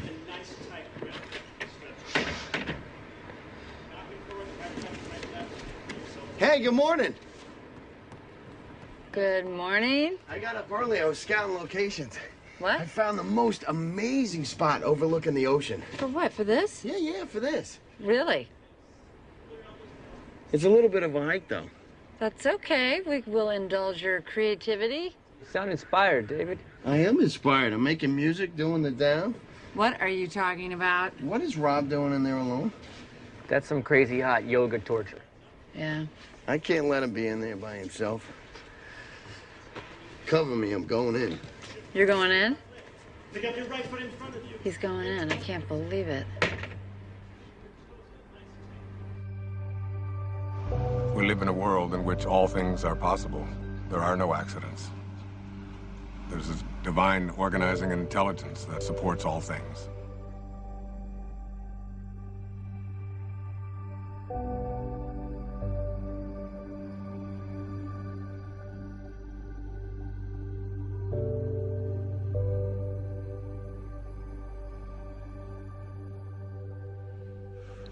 I think you have to get to the place where you're no longer focused just on yourself.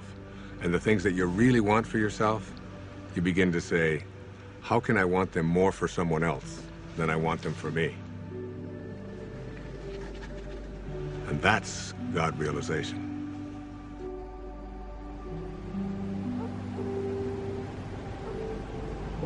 One of the things that happens when you move away from ego is that you move from a sense of entitlement to a sense of humility. You realize you're entitled to nothing. That's just the ego speaking. So the fundamental truth is that you must be like what you came from. If you came from divinity, you must be divine. If you hold your hands up and say, these are the hands of God, then what does God do with his hands? God is just giving. That's all God knows how to do. Hi. How are you this morning? Better than yesterday. That's a good way to be. Not better than anybody else, just better than you used to be. Hey, I was wondering, is there a place around here where I could actually buy some flowers? I wanted to bring some back for my wife. I can let you have some of these if you want. Really? Yeah.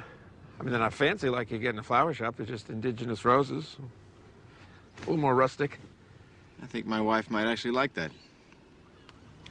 Hey, no, wait, let me help you. Cut just above the leafy part there, and above the leafy part, and try to do it on an angle. Hey, there you go. Good. Can you tell I've never done this before? Not much of a gardener? No. I usually pay people to do my gardening. People who actually know what they're doing, like you. Oh, well, I get a lot of satisfaction out of it.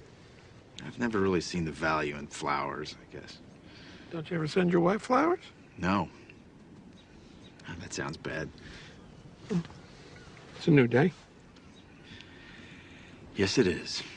You know, there are over 200 species under the genus Rosa.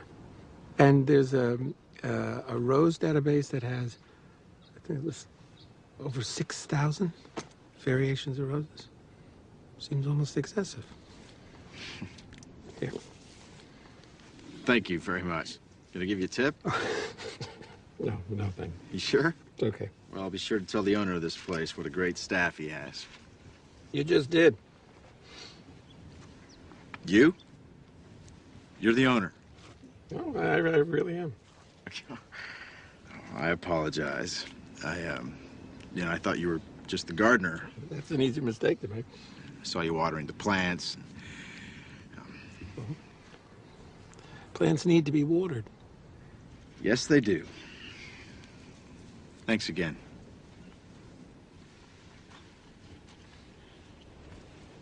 Can I ask you a favor? Yeah, sure. I'm here for a board meeting. Yeah, I know. You were at the House of Promise, right? Yes, and I've got to give this to the executive director, but I don't know what room she's in. Oh, I can find it. Well, actually, could you give it to her for me? Yeah, sure. Is it important? No, it's just some papers. Okay, yeah. And if you could give it to her this afternoon, after I've left. Yeah, I can do that. Appreciate it.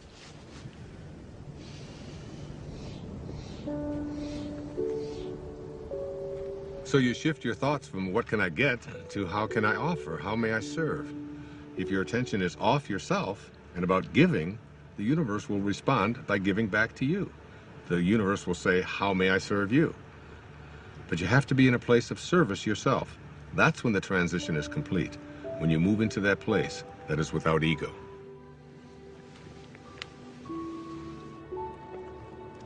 Hey there. Hi. Missed you yesterday. Had a great game. Yeah, got stuck in town. Yeah, I understand. Things come up. Yes, they do. How'd the meeting go? Nothing changed. They still need the money. But once they get the money, we'll see who gets the contract. See you in the city. All right, see you here. Not so fast. Don't tilt it. No, we don't want to crush the flowers. That's very good. Oh, I'm telling you, you don't want to know how much these flowers cost. You know, it's the same florist the mayor uses. Now, oh, be careful, please. Thank you.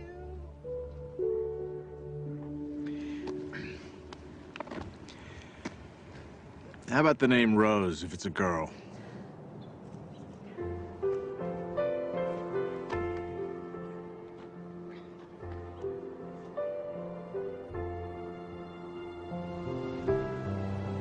As we move into the meaning phase of life, it's not as if you no longer are ambitious. It's that you have ambition with meaning. You're ambitious about other things.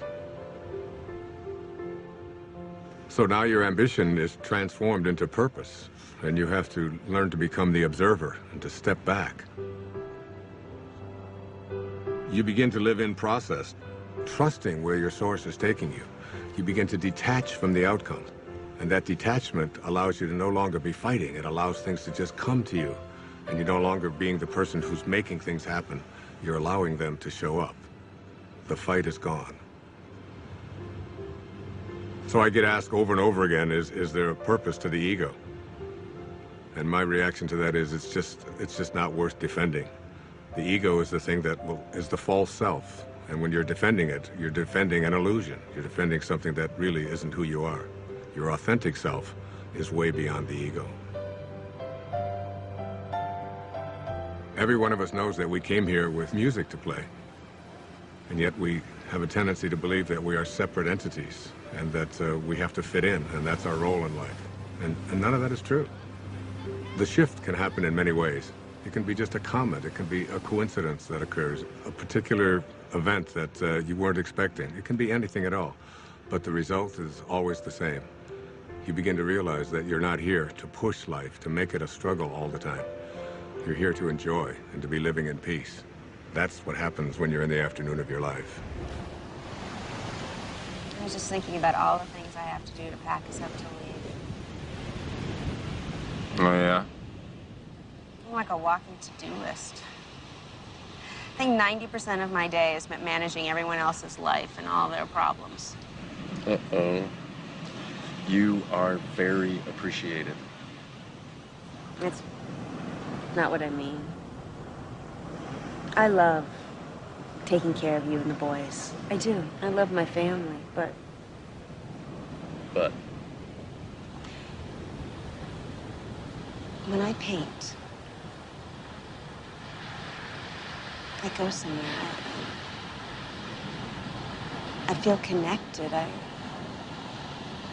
feel blessed. And you're good at it. I miss it so much. On the hike yesterday, and Jack told me that I don't paint. I realize that my own children have no idea who I am. They don't even know what I do.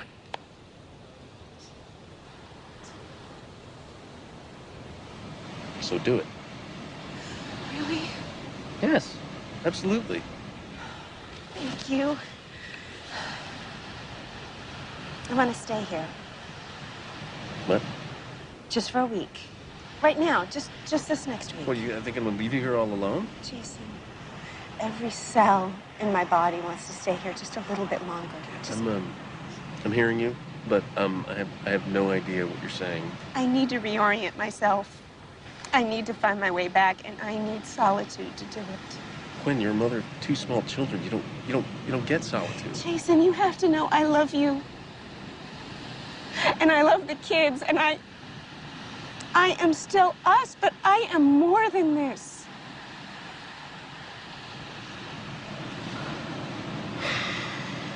Okay. There's just one problem. See, I don't know how to do what you do. You'll be great. It's just for a week. You'll survive. And then we go back to normal. I don't know about that. Oh, you're good at this. Oh, that's not fair. You know what you're gonna get good at? What? Laundry. I see lots of laundry in your future. That's great. That's great.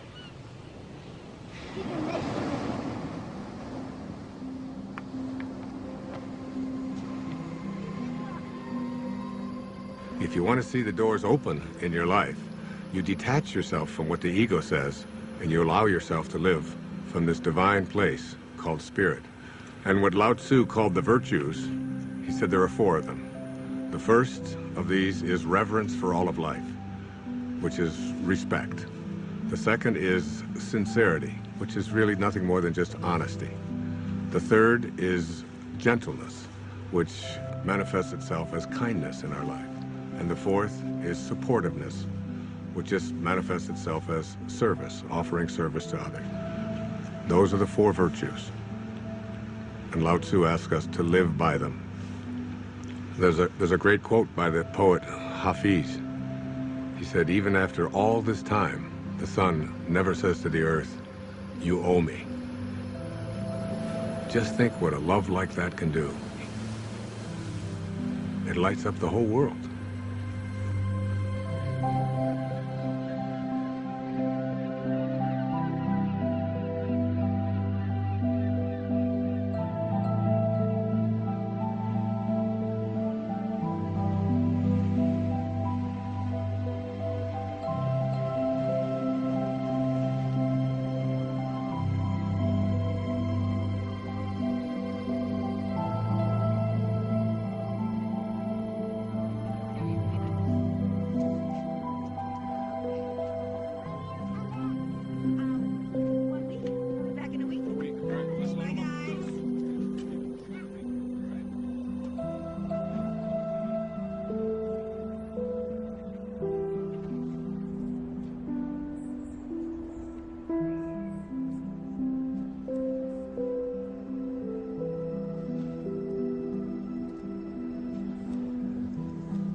Oh, David. Hey. Hi. How you doing? So did you get everything you need? I think I got even more than that. Really? I'm actually inspired. I was looking at some of the footage. I'd love to do something with these interviews, something creative. Like what? Well, this place. There's something happening here. What you're talking about, the people, themes, I think I can really do something with Wait a second. I thought you were just a technician on this shoot. Isn't that what I heard you say before? I guess not. I think I'm getting it. Well, you know, David, the point is we're all going to get it. Ultimately, we're all going to get it. There's a great line from A Course in Miracles where Jesus says, if you want to be like me, knowing that we are alike, I will help you. If you want to be different than me, I will wait until you change your mind. And you will change your mind. And really, isn't it the ultimate thing is, why should we have to die in order to get it? We ought to be able to get it while we're here. It's been a pleasure. Thank you, my friend. God bless you.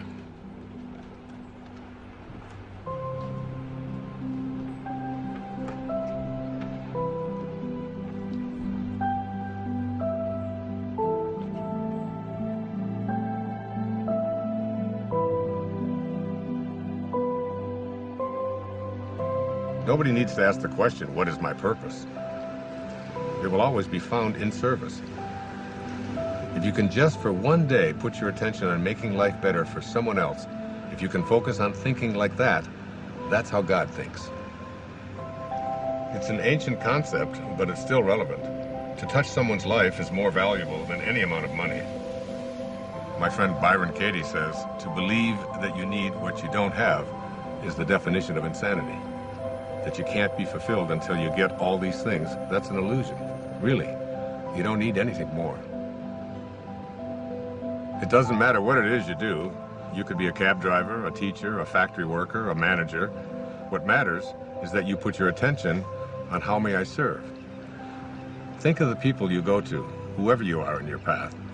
You can run an entire business this way. not being attached to outcome, putting attention on service. Your life becomes about living those virtues.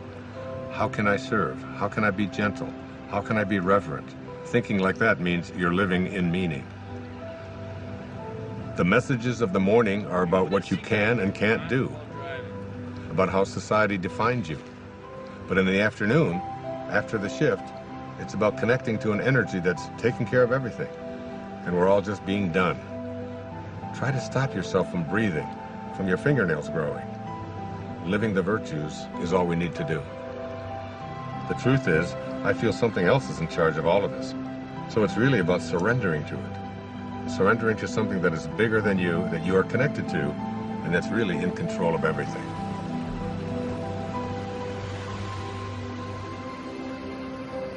There's a place deep within us that wants to feel fulfilled. That wants to know that my life has made a difference. That I've left this place, this planet that I've lived on, better than when I arrived. That someone's life has been profoundly touched because of my existence. We all want that. It's not about age or about finding yourself.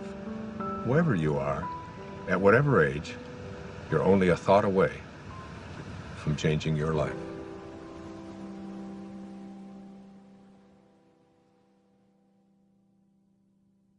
This is not a race. You don't have to run. You might even slow it down. Take a look around instead of chasing everyone. Nothing to prove, no point to make. If when it's said and done, you know in your heart that your song is sung. Don't go with your song still inside you. Let it guide you every day. We all know that it's good to be humble, but don't mumble your life away. You could lose it all. You would still feel like you'd won. You might fall out of the sky, learn to fly just by reaching for the sun. No need to fret, but by regret. If when it's said and done, you know in your heart that your song is sung. Don't go with your song still inside you. Let it guide you every day. We all know that it's good to be humble, but don't grumble your life away. A little teamwork now. La la la la la. La la la la la. Low la low la low. Low la low la low. La la la la la la la. La la la la la la la. Low la low low low low. Low la low low low low. Rubber da scrub. Hobba de hop a do. Hooba da hooba da hooba de hub. Hooba de hooba de hooba de ho. Don't go with your song still inside you. Let it guide you every day. We all know that it's good to be humble, but don't fumble, don't grumble, don't mumble your life away.